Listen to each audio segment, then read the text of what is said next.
I've been a fan of yours since I was a kid watching reruns of The Electric Company as Easy Reader. You went from the voice of God to talking about God, and now we see you in all these comedies. How difficult is it to switch from something so serious as people's faith and philosophies in life to cracking jokes and having Santa beat up Santa? Nothing to it. There's a whole story that ends up with that's acting.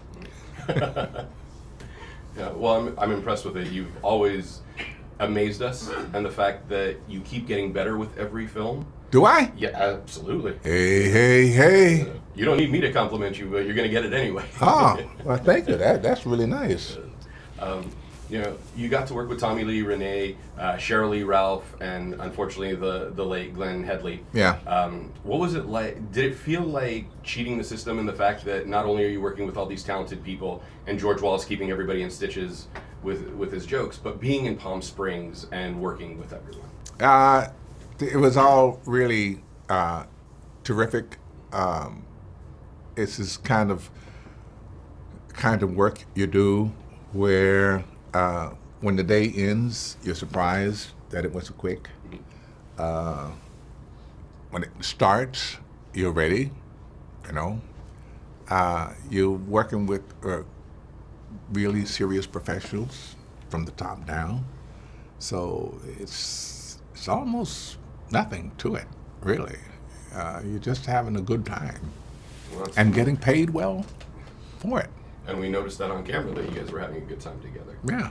Now, your character is Duke, who is the king of the community, and you're being challenged now by Tommy Lee Jones's character. Is there ever a sense, because we never fully give up the competitive spirit, but a sense of peacocking between the two of you because you're both such prestigious actors that you're trying to one-up each other on set because you're so talented? No, that never happens with actors. There's no way to do that, actually. If you're making a movie, someone has written a script, so trying to one-up one another is, I don't think there was any way to do it. I've heard these stories about actors like Laurence Olivier and what's his name, big English actor. They do things on stage and try to make the other one go up or something. To me, that's totally non-professional.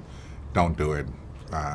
And you can't go on set thinking I'm going to outact this, whoever it is. How are you going to do that? True. Now, we know Renee's laugh is infectious. Who broke first with some of the jokes that were being used in the scene while you were acting with Tommy or Renee or George? That's what makes us pros.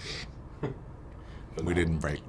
That's phenomenal, because I know with George Wallace on set, I could have never kept a straight face. No, George's jokes are so crass sometimes. It's like, George, you shut up.